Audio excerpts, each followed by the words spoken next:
From Schwartz Media, I'm Ruby Jones. This is 7am.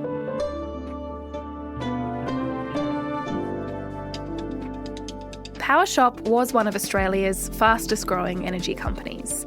Its investments in renewables and political advocacy for climate change action made it one of the most popular electricity providers in the country. But in a shock announcement to its customers, PowerShop revealed it had been sold to one of the world's biggest polluters.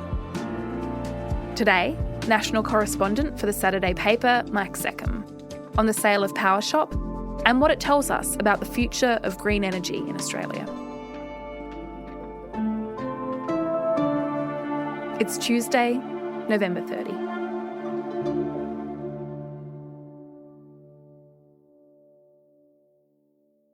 Mike, this story is about PowerShop, which is this electricity and gas company that is a bit of an anomaly. Its customers actually seem quite loyal to it, or they did until recently. So why is it that people connect with PowerShop? It has to do with PowerShop's business model, which at the time was, I think, close to unique.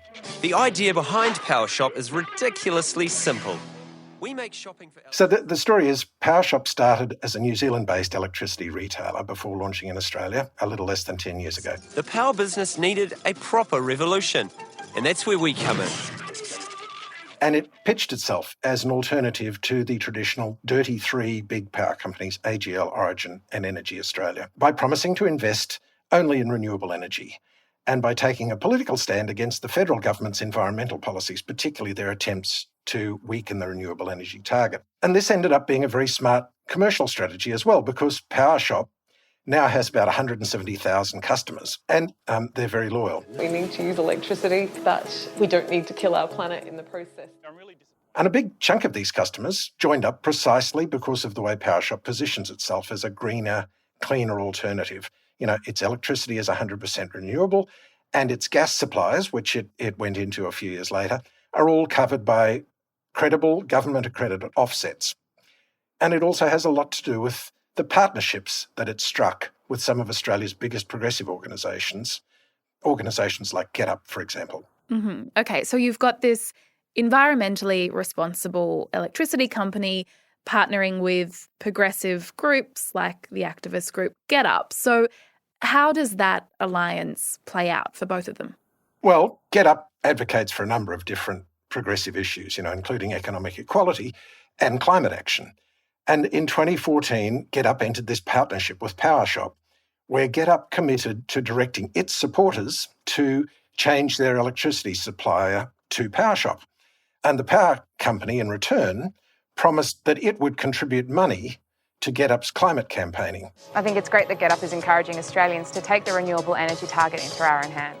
So this was called the Better Power campaign. Switch to an energy company that supports the renewable energy target in both words and deeds. And it effectively involved GetUp making ads for PowerShop and also putting a button on its website where members could go to easily sign up to PowerShop. And it worked. Somewhere between 15 and 20,000 people, probably closer to the higher end, I think, according to some things I've read, switched over as a result of this campaign. And so that was good news for PowerShop. But it was also good news for GetUp because they received commissions for every one of their members who signed up. And so GetUp got commissions totalling around $2 million, which is a pretty good chunk of change. It is. It sounds like both PowerShop and GetUp did pretty well from the partnership. Well, yeah, indeed. It was a very happy marriage, at least until last week when there was a sudden divorce. And that's because news broke that PowerShop was being sold to one of the biggest oil and gas companies in the world. So tell me more about that, Mike, about who bought PowerShop. It was bought by Shell, global oil and gas giant, as part of a consortium with an infrastructure fund called the Infrastructure Capital Group. They acquired PowerShop from its parent company, New Zealand-based Meridian Energy, for $729 million. And after that announcement, things got very ugly between PowerShop and its one-time partner, GetUp. I can imagine. So what happened? Supporting a big climate polluter is not what our members signed up for.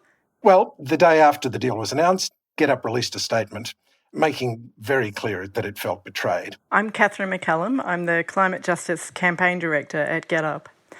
So we found about the sale with no notice. We didn't know that it was coming, so we were a little shocked. They claimed credit for mobilising tens of thousands of people to switch to PowerShop and said that the acquisition by Shell would impact all their customers. Under Shell's ownership, PowerShop has become the very corporation that many of our members and other customers were trying to move away from. They described Shell as one of the worst climate polluters in the world. So as of this morning, 4,382 members have told us that they are switching or they plan to switch, and 2,634 of them have already written into PowerShop complaints desk. And it wasn't just GetUp, I might add. There are a number of other deals. I tried to find out from PowerShop how many similar deals there were, but there were a number of other deals with other civil society groups. Environment Victoria, for example, another NGO, had an arrangement with PowerShop whereby it would do a similar thing, encourage its supporters to switch to them in return for commissions. And I think they got about 50 grand or something like that. So not nearly as big as GetUp, but still, not insubstantial. And now they're going to tell their supporters to dump PowerShop and to go elsewhere. And it seems entirely likely, from what I gather from talking to people in the civil society world, that a bunch of other organisations will likely follow. Okay, so we have this company, PowerShop, which builds its reputation as a green electricity retailer. And as part of that, it partners with environmental organisations, which expands its customer base. Then it's sold to one of the biggest fossil fuel companies in the world. So why would PowerShop make that deal, Mike? Surely that they would know that a sale like that would affect their reputation and their customer base. Well, you would think so, wouldn't you? So it's a great question. The main factor here has to be money, right, for the parent company. Meridian isn't a private company. It's not some greenie who's set this up. It's a listed company. It's obliged to consider the interests of its shareholders. And the offer to buy was very generous. They were offering very good money. So, obviously they decided to go with the cash. And the media release that announced the sale said that Shell was, quote, assembling the building blocks of a clean energy business. So it seems like the company is trying to position this acquisition as part of a broader attempt to pivot to being more renewably focused. But Shell's history as one of the biggest polluters in the world means there's quite a lot of doubt and scepticism out there about what Shell's plans are exactly. We'll be back after this.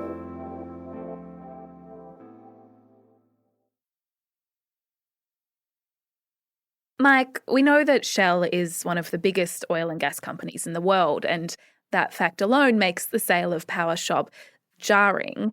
You've said that historically one of the world's biggest polluters, but how bad is the company right now when it comes to taking action on climate change or attempting to mitigate any of its environmental impacts? So Shell is a massive polluter. They are single-handedly responsible for 1.7% of all greenhouse gas emissions by human activity since 1988. And historically, it's been one of the biggest corporate blockers of climate change action. Shell has been lobbying against global warming since the early 90s. Shell was part of the Global Climate Coalition until 1998. It has notoriously spent decades funding climate change denial groups, lobbying politicians to delay action on climate change. The organization lobbied against a scientific consensus on climate change and tried to stop governmental action. For example, at the moment, Shell is fighting against a Dutch court ruling. In a milestone for environmental activism, Anglo-Dutch energy giant Shell has been ordered by a Dutch court to reduce its carbon emissions by a net 45% by 2030. Which found that their current activities threaten the, quote, right to life and ordered them to pursue far more ambitious cuts to their emissions than they have in train at the moment. And Shell is appealing that. It recently claimed a goal of achieving net zero by 2050. What we are doing today is setting out a vision how we as a company are going to make a contribution to solving that challenge in a very purposeful and a very profitable way. And it's going to be very much... But many environmentalists and scientists are very sceptical about the way it plans to do it. We aim to offset around 120 million tonnes of our annual Scope 3 emissions by 2030. So we want to have built an additional 25 million tonnes a year of carbon capture and storage by 2035. A significant part of Shell's global plan involves offsetting 120 million tonnes of carbon emissions per year by planting trees, reforestation, and otherwise naturally sequestering carbon. According to one study that was mentioned to me, done a few years ago when Shell announced that it was planning to offset all of its global emissions by natural means, it would have to plant an improbably large number of trees to achieve the desired result. By that estimate, it would take something like 40% of all the arable land on Earth to be planted with trees to offset the emissions. So that's pretty outlandish.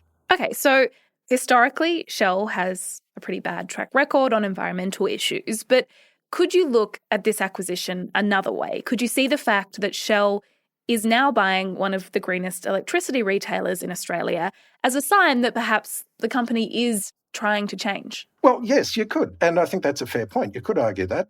And that the people who are upset by the Shell takeover of PowerShop should instead be happy to see a major fossil fuel company, taking at least some small moves to clean up its act. And Shell is a big company with a lot of money, and so is its partner. So, if they use the acquisition of PowerShop to build more renewable infrastructure and continue to eat into the customer base of, the other dirtier energy companies, that could be a net win. And it does reflect a broader goal of the company, as I mentioned, to get to net zero and also to be, they announced in 2019, the biggest electricity supplier in the world by the mid-2030s. Which is a big goal and I must say, a bit of a goal born of necessity, frankly, because Shell's traditional business, oil and gas, isn't going to have a future if the world is serious about, avoiding catastrophic climate change. So yes, they're talking a big game. It's just not clear to a lot of people that they're actually going to go through with it. So where do you land then on whether this acquisition is a good thing? Is it realistic to think that a company like Shell would be leaning away from fossil fuels towards renewables in any sort of large-scale way? Well, I'm a bit each way, I must say, but I'm mostly cynical because, in the context of Shell's global portfolio, PowerShop is really immaterial. It's a tiny part of the company's portfolio. It's not enough to affect a trend that Shell is stepping back from fossil fuels. And instead, it looks like they're actually investing in renewables because it's smart business while still pursuing, the fossil fuel strategy. It smacks a bit of greenwashing. So no doubt it's a good thing for fossil fuel companies to go into renewables, but that has to be instead of their other activities rather than being as well as their other activities. And there's no real sign at this stage that Shell has any intention of significantly winding back the fossil fuel side of its business. Instead, we've ended up with the takeover of a green power company, which is likely to see many of its customers leave because they don't want their money going into the dirty pockets of one of the world's largest polluters. On the upside, there is an upside here, that there's now a proliferation of new entrants into the Australian electricity market. The number of players has more than doubled in the past 5 years, and some of them are offering clean energy, just like PowerShop. And Greenpeace is now in the final stages of assessing these various offerings. Last time they did it, back in 2017, PowerShop finished in top spot. I can tell you what, it's not going to this time. But the point here is that come January, this analysis will drop. And all those people who are looking to leave PowerShop, or for that matter, looking to leave any of the dirty energy companies, will have a pretty clear guide as to where they might direct their custom in the future. Mike, thank you so much for your time. Thank you.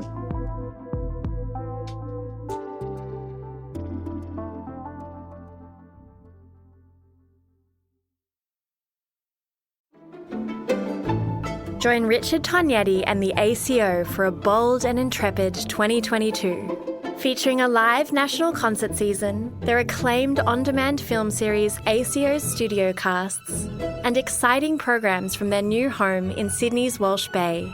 Subscriptions now on sale at aco.com.au. Also in the news today, Officials have detected 3 confirmed cases of the new Omicron COVID-19 variant in New South Wales and the Northern Territory, and are investigating a number of other international arrivals. All 3 confirmed cases are confirmed travellers who are in isolation. And Federal Health Minister Greg Hunt announced on Monday that Australia's expert immunisation panel will review the recommended timing for people to receive their COVID-19 booster dose in light of the new variant. Hunt called for calm and insisted Australia was well placed to deal with the new variant should it spread in the community. I'm Ruby Jones. This is 7am. See you tomorrow.